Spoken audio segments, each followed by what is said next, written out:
एक समय का बात है। एक आदमी ट्रेन से कहीं जा रहा था।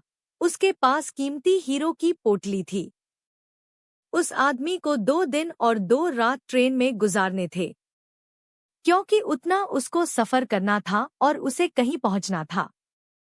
सफर के पहले ही दिन एक चोर की नजर उस आदमी के हीरो की पोटली पर पड़ गई। अब चोर ने दिमाग लगाया और एक बड़ा सा बैग लेकर उसे आदमी के पास जाकर बैठ गया और उस आदमी से मीठी मीठी बातें करने लगा। चोर ने सोचा कि रात में जब सब सो जाएंगे तो मैं चुपके से उठकर उन हीरे को चुरा लूंगा। यह सोचकर चोर बड़ा ही खुश होने लगा। जब शाम का वक्त हुआ, 7 या 8 बज रहे थे, तब चोर सो गया। क्योंकि उसे रात में जागना था और हीरे चुराने थे, इसीलिए वो जल्दी से सो गया। जब उस आदमी की सोने का वक्त आया, उस आदमी ने चुपके से अपने हीरो की पोटली अपने बैग में से निकालकर उसके पास जो आदमी सोया था उसके बैग में डाल दी। और उस आदमी के पास कौन सोया हुआ था? वह चोर ही सोया हुआ था। यह सब करने के बाद वह आदमी आराम से सो गया। रात के जब 2-3 बज रहे थे, तब वो चोर उठा और उसने देखा सब लोग सो गए हैं।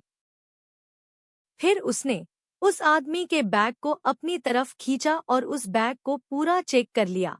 उस बैग में कुछ नहीं मिला। वह परेशान हो गया। सारी रात उसे आदमी के बैग को चेक करने के बाद जब उसे कुछ ना मिला, तब उसने देखा कि सुबह के 4 रहे थे, तब वह सो गया। उसके सोने के बाद वह आदमी उठा। उसने अपने हीरो की पोटली उस चोर की बैग से निकालकर अपने बैग में वापस रख ली। जब सुबह हुई और वो चोर सोकर उठा, उसने देखा कि हीरो की पोटली तो उस आदमी के पास ही है। उसे लगा कि मैंने कुछ गड़बड़ की है। शायद उस आदमी के बैग को अच्छे से चेक नहीं किया।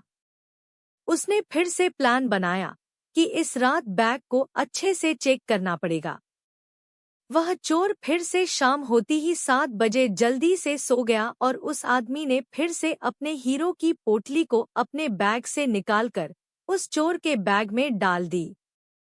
चोर रात में फिर से उठा, उस आदमी के बैग को खींचा, फिर से ढूंढने लगा, लेकिन हीरे नहीं मिले। वह परेशान होकर फिर से सो गया।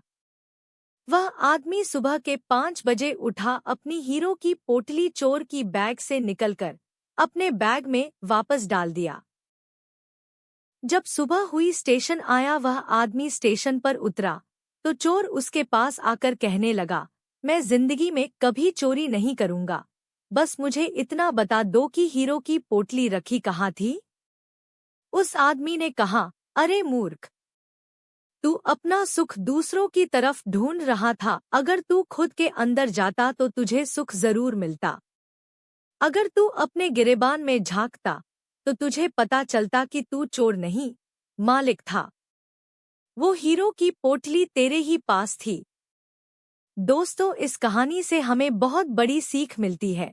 हमेशा अपना सुख दूसरों की तरफ ढूंढते रहते हैं और बहुत से लोग हमारी जिंदगी में आते जाते रहते हैं। कोई हमें सुख देता है तो कोई हमें दुख देता है। बहुत से लोग ऐसे होते हैं जो अपनी खुशी दूसरों पर निर्भर कर देते हैं। जबकि अगर आप खुद के अंदर झांकोगे, अपने खुद के गिरेबान में झांकोगे तो